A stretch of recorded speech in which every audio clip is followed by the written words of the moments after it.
नमस्कार साथियों, कैसे हो? बढ़िया होंगे। पहले हमने विकारी शब्दों में संज्ञा को पढ़ा। अब हम दूसरा जो विकारी शब्द है सर्वनाम, उसके बारे में पढ़ेंगे। और आप मेरे जो चैनल है उसको सब्सक्राइब कर लें और वीडियो को लाइक करें और शेयर करें। आपका फर्ज बनता है, इतना तो कर ही सकते हो। और अब हम हमारा जो वीडियो है उसको शुरू करेंगे। हमारा टॉपिक आज का सर्वनाम है। सर्वनाम संज्ञा के बाद में जो विकारी शब्द है दूसरा, उसके बारे में आज चर्चा करेंगे। तो सर्वनाम दो शब्दों से मिलकर बनता है, सर्व और नाम। ये दो शब्द हैं। सर्व का मतलब तो सभी और नाम का मतलब संज्ञा। नाम का मतलब संज्ञा। तो वह शब्द जो संज्ञा के बदले प्रयुक्त होता है उसे सर्वनाम कहते हैं। यानी कि जो सभी संज्ञाएं हैं, उन संज्ञाओं के स्थान पर जिस शब्द का प्रयोग किया जाता है उसे हम सर्वनाम कहते हैं। तो यहाँ सभी नाम, यानी कि जो सभी नाम है, जब सभी संज्ञाएं हैं, उनके बदले में जो शब्द आता है, जो शब्द प्रयुक्त होता है, उस शब्द को हम सर्वनाम कहते हैं। सर्वनाम की परिभाषा: संज्ञा के स्थान पर प्रयुक्त होने वाले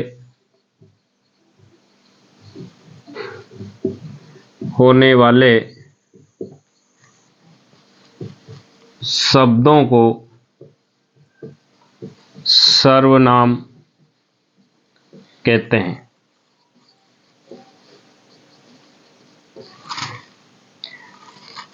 किनके स्थान पर?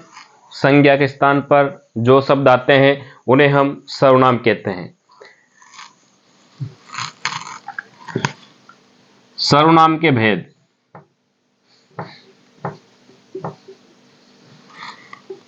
सर्वनाम के 6 भेद होते हैं।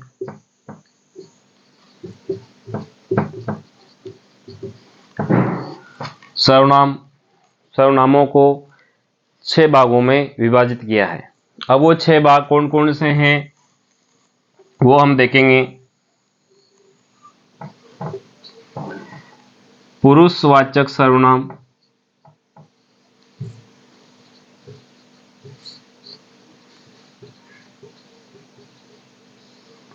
दूसरा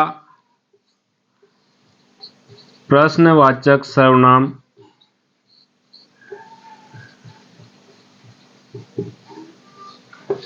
तीसरा निजवाचक सर्वनाम,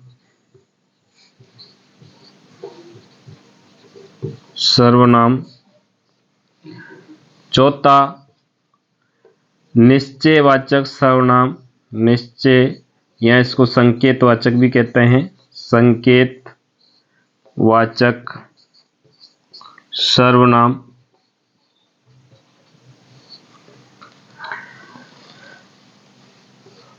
अगला सर्वनाम है 5वां अनिश्चयवाचक सर्वनाम।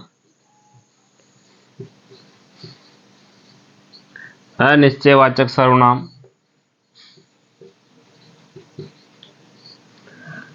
और छठा है संबंधवाचक सर्वनाम। संबंधवाचक सर्वनाम।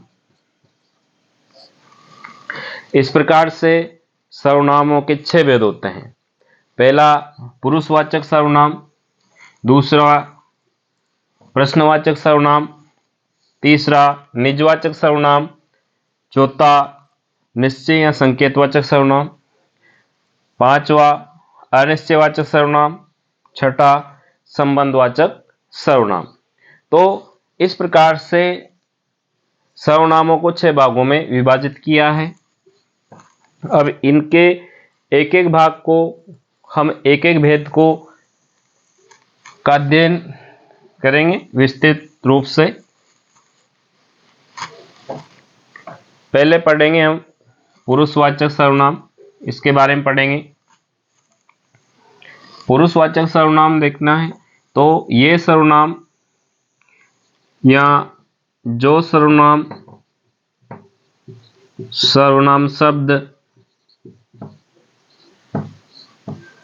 शब्द वक्ता यानी जो बोलने वाला होता है वो, या कहने वाला, या फिर लिखने वाले,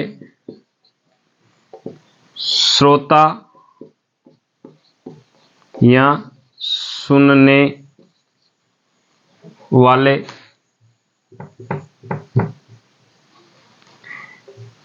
या जिसके बारे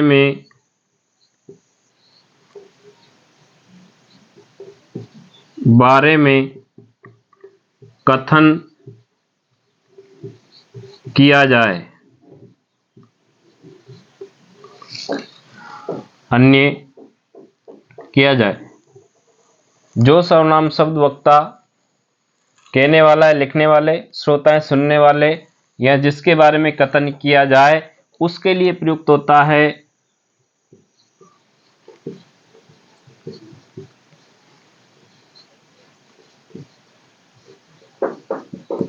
होने वाले सर्वनाम को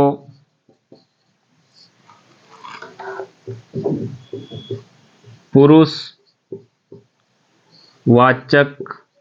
सर्वनाम कहते हैं।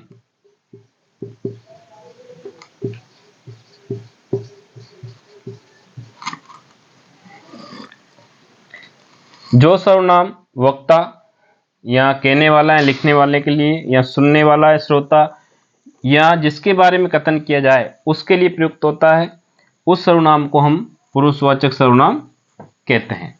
यानी कि पुरुषवाचक सर्वनाम को 3 भागों में विभाजित किया है। वो 3 भाग देखेंगे कौन कौन से हैं। आप इस परिभाषा को लिख लें या स्क्रीनशॉट ले लें, जो भी आपके सुविधा अनुसार ले लें। मेरे हिसाब से तो आप लिखो इसको, और लिखोगे तो ज़्यादा याद रहेगा, क्योंकि आप देखोगे भी, लिखोगे तो एक्टिव रहोगे। एक्टिव रहना ज़रूरी है, नहीं तो हमारी जो सक्रियता है वो कम हो जाती है, एक्टिवनेसता कम हो जाती है। सक्रियता जरूरी है। जब हम पढ़ते हैं तो सक्रिय रहना चाहिए, नहीं तो हमारे को याद कम होंगे। अब इसमें 3 भाग है, 3 प्रकार के होते हैं, यानी उत्तम पुरुष, मध्यम पुरुष और अन्य पुरुष। 3 भेदों में इसको विभाजित किया है पुरुषवाचक सर्वनाम को। अब हम एक एक के बारे में पढ़ेंगे। पहले उत्तम पुरुषवाचक के बारे में पढ़ेंगे। तो ये क्या, कौन होता है उत्तम वक्ता होता है। वक्ता या कहने वाला या लिखने वाला।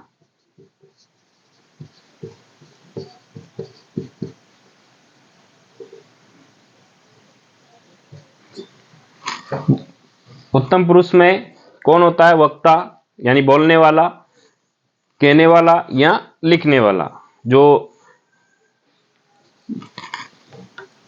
जिस सर्वनाम का ये अपने लिए प्रयोग लेता है, अपने लिए प्रयोग करता है, उन सर्वनाम शब्दों को उत्तम पुरुषवाचक सर्वनाम कहते हैं।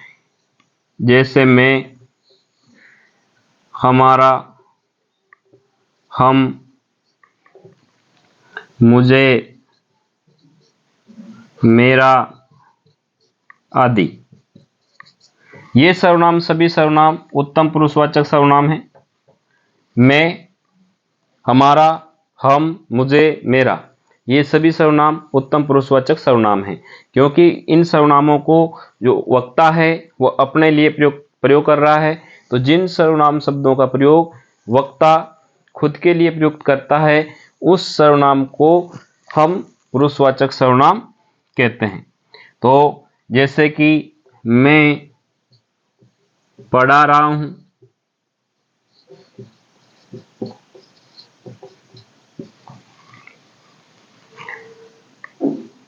मुझे आपके बीच में नहीं बोलना चाहिए।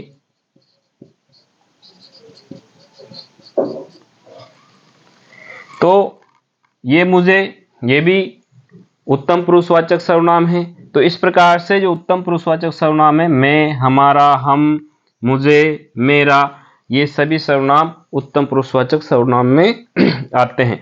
अब इसी का दूसरा भाग, पुरुषवाचक सर्वनाम का दूसरा भाग, आप इसको लिख लें या स्क्रीनशॉट ले लें। दूसरा भाग इसका देखेंगे, दूसरा भेद, मध्यम पुरुष, मध्यम पुरुष,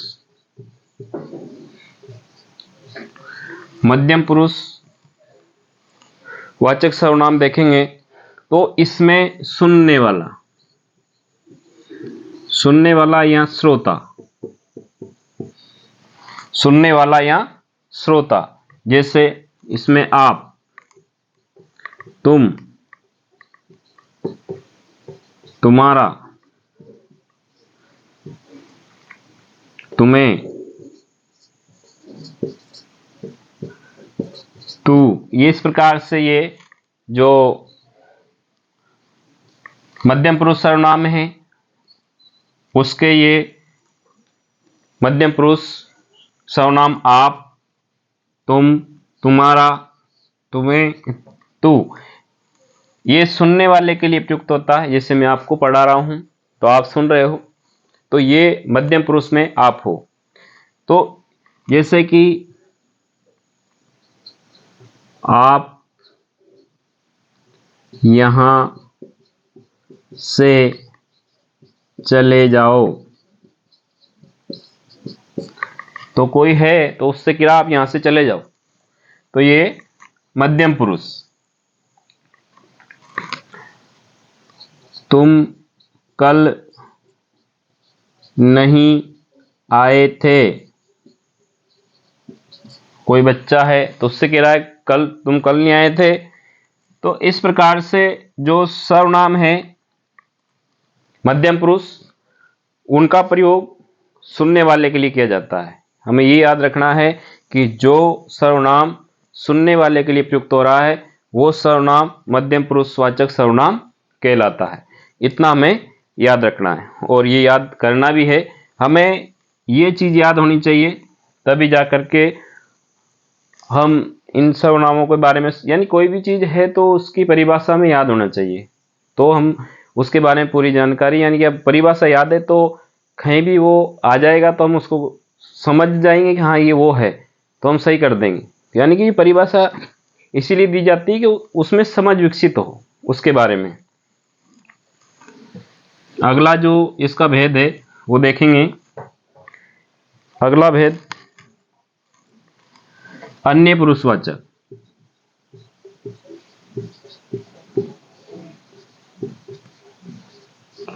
अन्य पुरुषवाचक, अब अन्य पुरुषवाचक यानी कि जो वक्ता और श्रोता, यानी कि जो दोनों ही बातें कर रहे हैं, तो जिसके बारे में बातें हो रही है वो अन्य पुरुषवाचक सर्वनाम है। जैसे कि वह है, उसे, उसका, उन्हें आदि, ये सभी सर्वनाम अन्य पुरुषवाचक सर्वनाम हैं। देखो, वह बाजार गया, यानी कोई भी किसी के बारे में बात कर रहे हैं कि वह बाजार गया।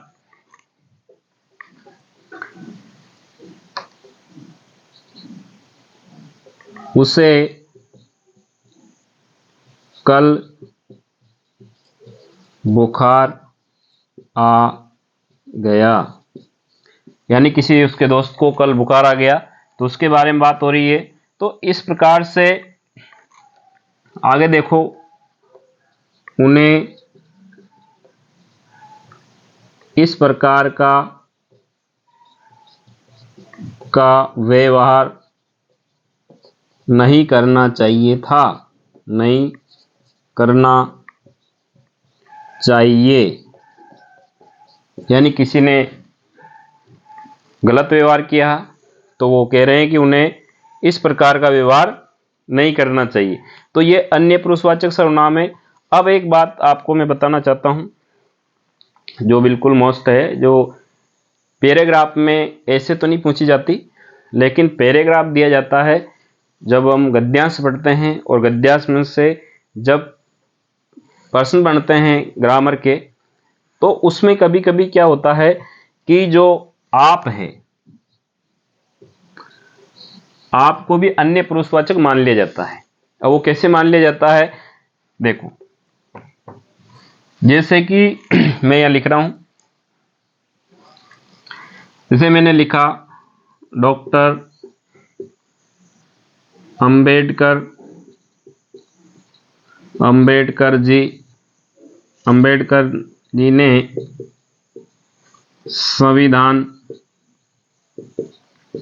संविधान निर्माण किया। फिर आगे लिखेंगे आपने दलितों उत्थान के लिए महत्वपूर्ण भूमिका निभाई।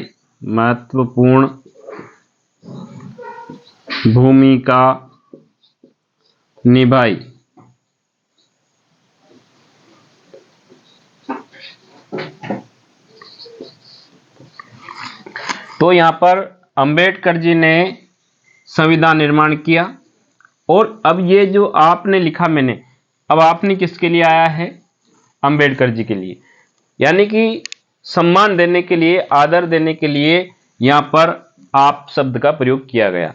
आपने दलित उत्थान के लिए महत्वपूर्ण भूमिका निभाई। यहां पर उन्होंने भी लिख सकते थे, लेकिन यहां पर जब आदर दिया गया तो आदर देने के लिए आप शब्द का प्रयोग यहां पर किया गया। तो ये आप शब्द किस में आएगा, अब अन्य पुरुषवाचक में आएगा। तो ये ध्यान रखना है कि जब आप गद्यांश पढ़ें तो पूर्ण रूप से सावधानी से उसको पढ़ें, और जब हम उसके आंसर दें, उत्तर दें उस प्रश्नों के, तो पूर्ण रूप से सावधान रह करके उसके आंसर हमें देना है। क्योंकि जो गद्यांश देते हैं तो उसमें क्या होता है कि जो इस प्रकार के क्वेश्चन आने की संभावना पूर्ण रूप से बढ़ जाती है। तो गद्यांश का थोड़ा ध्यान रखें। तो ये पुरुषवाचक सर्वनाम था, लिख लिया हुआ आपने। अब आगे चलेंगे,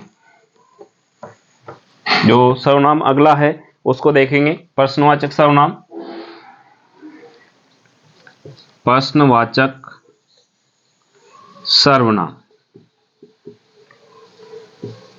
प्रश्नवाचक सर्वनाम यानी कि इसमें अपने नाम से ही इसका बोध हो रहा है कि ये सर्वनाम क्या है, यानी कि वे सर्वनाम या जो सर्वनाम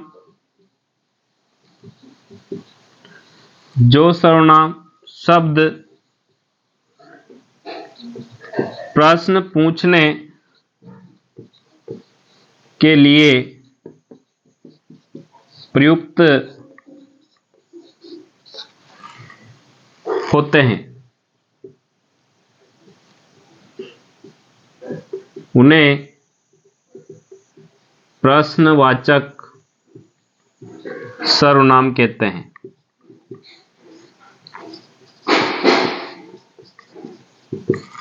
यानी जिन सर्वनाम शब्दों का प्रयोग प्रश्न पूछने में किया जाता है, उन सर्वनाम शब्दों को प्रश्नवाचक सर्वनाम कहते हैं।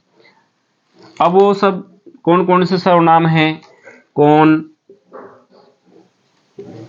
क्या, कैसे, किसे आदि, यानी ये सभी सर्वनाम कौन से हैं, प्रश्नवाचक सर्वनाम। अब जैसे मैंने लिखा राजस्थान का मुख्यमंत्री कौन है। तो ये कौन जो शब्द है ये प्रश्नवाचक सर्वनाम है, क्योंकि यहां पर हम इसका उत्तर देंगे तो यहां पर संज्ञा आ जाएगी। तो कौन सी संज्ञा आएगी? राजस्थान का मुख्यमंत्री कौन है? श्रीमान भजनलाल शर्मा है। तो यहां पर हम किसका प्रयोग कर देंगे? संज्ञा का प्रयोग हो जाए। तो इस संज्ञा के बदले हमने जिस सर्वनाम का प्रयोग किया है प्रश्न पूछने के लिए, तो वो सर्वनाम प्रश्नवाचक सर्वनाम कहलाता है। आगे, रमेश बाजार से क्या लाया। अब पता नहीं क्या लाया, तो उसने प्रश्न पूछा किसी से कि रमेश बाजार से क्या लाया। तो ये सर्वनाम जो प्रश्न पूछने के काम में आ रहे हैं वो सभी सर्वनाम प्रश्नवाचक सर्वनाम कहलाते हैं। तो इसको आप लिख लें। अगला सर्वनाम, उसके दूसरे नंबर का हो गया। तीसरे नंबर का सर्वनाम देखेंगे हम। तीसरे नंबर का सर्वनाम निजवाचक सर्वनाम। निजवाचक सर्वनाम में जिस सर्वनाम शब्दों का प्रयोग कर्ता या वक्ता, बोलने वाला, स्वयं के लिए करता है, स्वयं के लिए करता है, वह सर्वनाम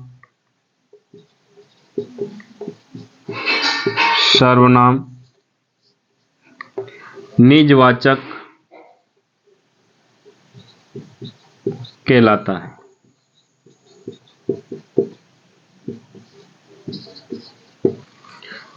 यानी जिस सर्वनाम शब्दों का प्रयोग कर्ता या वक्ता किसके लिए कर रहा है? स्वयं के लिए कर रहा है, तो उस सर्वनाम को हम निजवाचक सर्वनाम कहेंगे। ठीक है, वह सर्वनाम निजवाचक कहलाता है, यानी कि वह कौन सा सर्वनाम कहलाता है? निजवाचक सर्वनाम कहलाता है। अब इसमें देखो कौन कौन से निजवाचक सर्वनाम हैं। जैसे कि उसने लिखा स्वयं, खुद, अपने आप, निज आदि।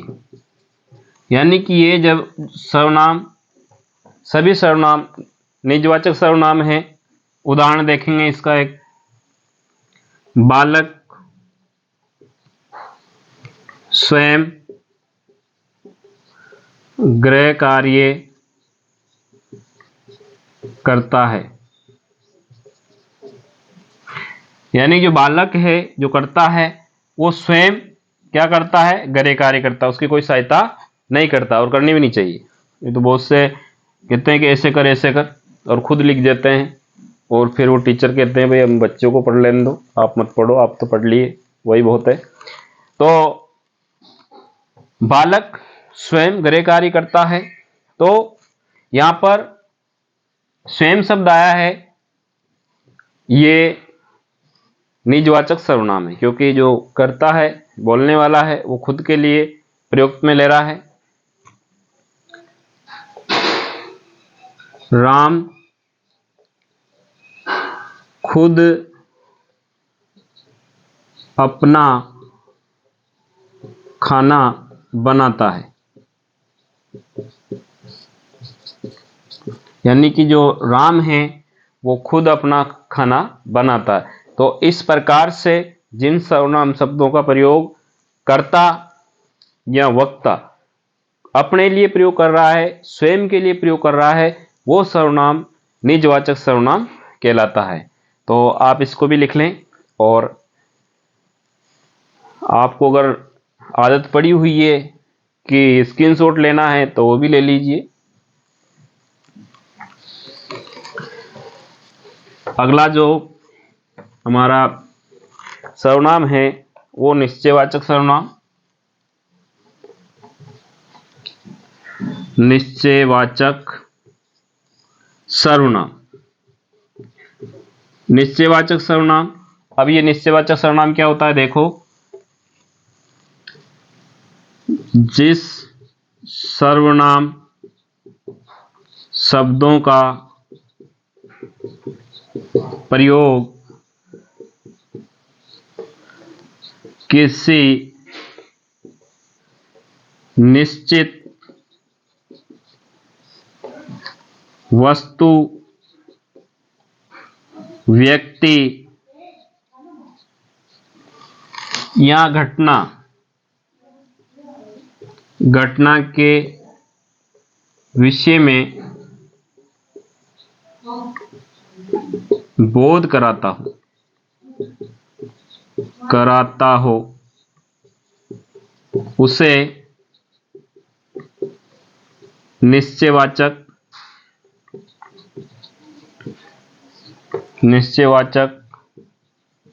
सर्वनाम कहते हैं। इसको संकेतवाचक भी कहते हैं, क्योंकि निश्चित किसी वस्तु, व्यक्ति, घटना के विषय में बताता है, उसकी ओर संकेत करता है, इसलिए इसको संकेतवाचक भी कहते हैं, निश्चयवाचक को। इसमें जो सर्वनाम है वो ये और वह है, दो हैं। इसमें बहुवचन में वे का प्रयोग, ये का प्रयोग होता है, और इसमें वे का प्रयोग होता है। ये एक वचन है और ये बहुवचन है। ये निकट के लिए प्रयुक्त होता है, पास के लिए, और ये दूर के लिए प्रयुक्त होता है, दूर के लिए।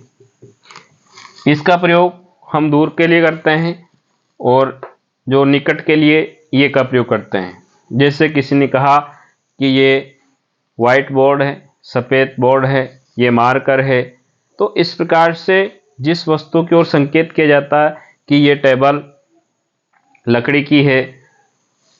जैसे किसी ने कहा कि वह देखो राम दौड़ रहा है, वह घोड़ा दौड़ रहा है, वहाँ वे बच्चे खेल रहे हैं। इस प्रकार से आगे इसमें उदाहरण लिखेंगे अपन। यह टेबल लकड़ी की है, यह राम का घर है।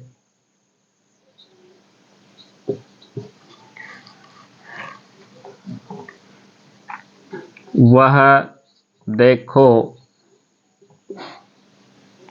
घोड़ा दौड़ रहा है।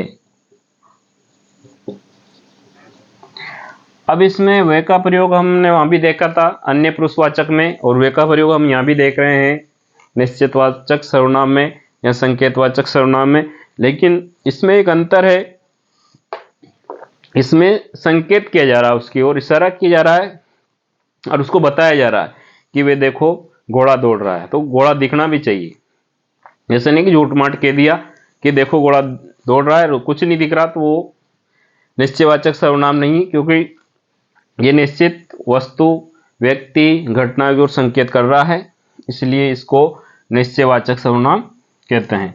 आप इसको लिख लें, बता देता हूं।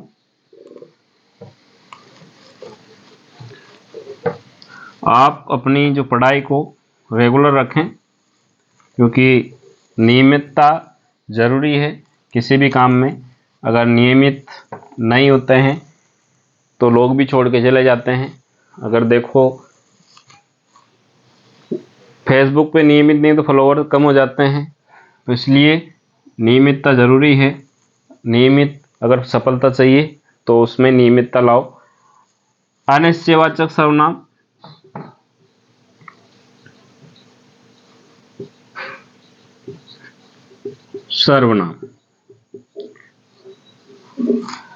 अब ये क्या होता है इसमें देखो, वह सर्वनाम या जिस सर्वनाम शब्दों का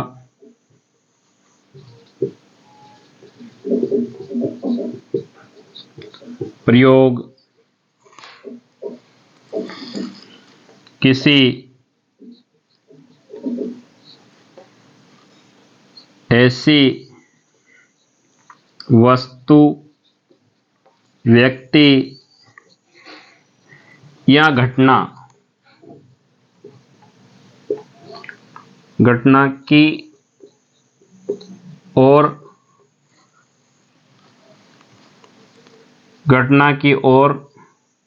घटना का लिखो आप, घटना का, ऐसी वस्तु, व्यक्ति, घटना का बोध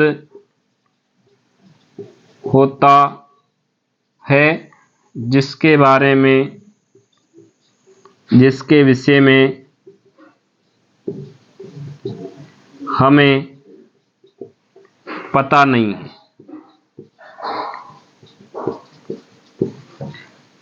यानी कि अनिश्चयवाचक सर्वनाम उनके लिए प्रयुक्त होता है, उन वस्तु, व्यक्ति, घटना के लिए प्रयुक्त होता है जिस घटना को उसके बारे में हमें पता नहीं है कि क्या है, कौन सी वस्तु है, कौन व्यक्ति है, या कौन सी घटना घटित हुई है। तो ऐसी घटना के बारे में जिसके बारे में हमें निश्चित रूप से पता नहीं है, तो उस घटना के लिए जो सर्वनाम शब्द का प्रयोग हो रहा है वो अनिश्चयवाचक सर्वनाम कहलाता है। तो इसमें एक सर्वनाम कुछ है और दूसरा है कोई। ये दो सर्वनाम है और एक किसी को भी मान लेते हैं किसी, ये भी सर्वनाम इसमें मान लेते हैं। ये होता है निर्जीव के लिए प्रयोग, निर्जीव के लिए प्रयोग किया जाता है, और ये दोनों ही सजीव के लिए प्रयुक्त किए जाते हैं। कुछ सर्वनाम है अनिश्चयवाचक सर्वनाम, वो निर्जीव वस्तुओं के लिए प्रयुक्त किया जाता है, और कोई और किसी, ये दोनों ही सजीव के लिए प्रयुक्त किया जाता है। किसी व्यक्ति या जंतु जो सजीव है उसके लिए प्रयोग में लिए जाते हैं। तो देखेंगे यहाँ पर इनके उदाहरण। राम बाजार से कुछ लाया है। अब बाजार से राम कोई वस्तु लाया है, कुछ लाया है, कुछ सामान लाया है, लेकिन पता नहीं वो क्या क्या लाया है। अगला लिखो, दूध में कुछ गिर गया। यानी पता नहीं क्या गिरा है, लेकिन कुछ गिरा है। अब इसका देखते हैं, आपको कोई बुला रहा है। वो कह रहा आपको कोई बुला रहा है। अब यहां पर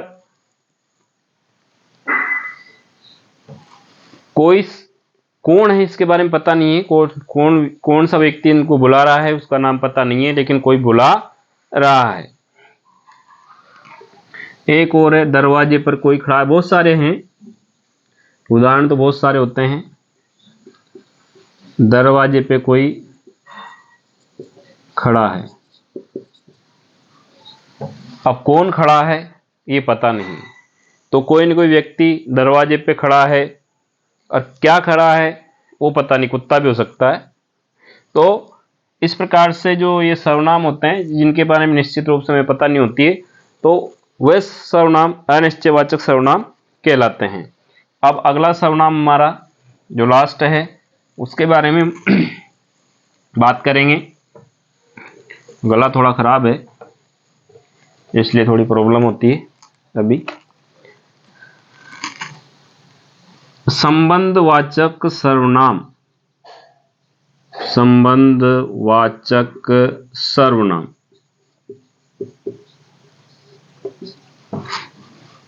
संबंधवाचक सर्वनाम, अब ये क्या होता है, इसका हमें नाम से ही पता चल रहा है कि ये संबंध बताता है, संबंध स्थापित करता है। जो सर्वनाम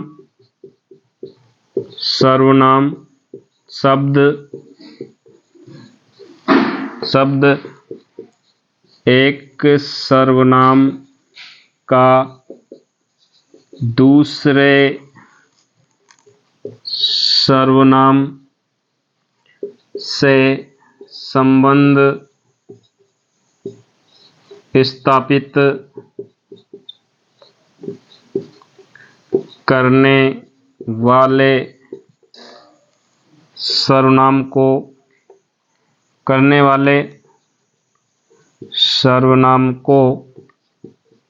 संबंधवाचक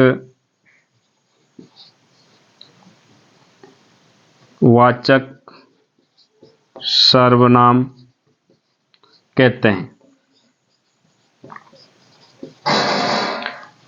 जो सर्वनाम शब्द एक सर्वनाम का दूसरे सर्वनाम से संबंध स्थापित करता है, क्या करता है? संबंध स्थापित करता है एक सर्वनाम का दूसरे सर्वनाम के साथ में, तो वो सर्वनाम संबंधवाचक सर्वनाम कहलाता है। अब इसके उदाहरण देखेंगे। जो और वह, या सो भी लिख सकते हैं इसको, सो। अब दूसरा यहां ऐसे भी लिखते हैं, जैसा वैसा, लेकिन ये क्या है?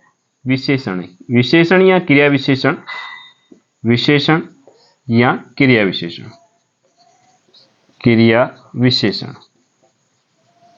अगर ये ऐसे आ जाए तो ये शब्द सर्वनाम नहीं है संबंधवाचक, ये क्या है? विशेषण या क्रिया विशेषण है। और ये जो सो ये है संबंधवाचक सर्वनाम। इसका उदाहरण देखेंगे अपन। जो करेगा सो भरेगा, ठीक है। यानी कि जो जैसा काम करेगा वो उसको वैसा ही फल मिलेगा, और उसको ही मिलेगा, किसको? जो कर रहा है।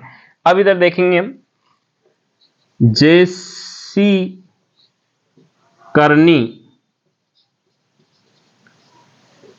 वैसी भरनी, जैसी करनी वैसी भरनी। अब यह क्या है? करना क्रिया है और भरना भी क्रिया है। अब यहां जो नहीं आ रहा, करने वाला नहीं आ रहा, यहां तो करनी आ रही है। क्या आ रही है? करनी आ रही है। कि कैसी करनी? कि जैसी करनी। क्या गलत करेगा तो गलत ही मिलेगा। तो यहां पर क्रिया विशेषण है। ये क्या है? क्रिया विशेषण। इतना हमें ध्यान रखना है। ये जो सो, आगे लिखेंगे जो बालक कल नहीं आया था वह आज आया है। तो इसमें ये दोनों ही जो सर्वनाम है, इस सर्वनाम का इससे संबंध स्थापित हो रहा है, तो ये सर्वनाम संबंधवाचक सर्वनाम कहलाते हैं। तो इस प्रकार से जो सर्वनाम हमारे पूरे हुए, और सर्वनाम 6 प्रकार के जो भेद हैं हमने पढ़े पूरे।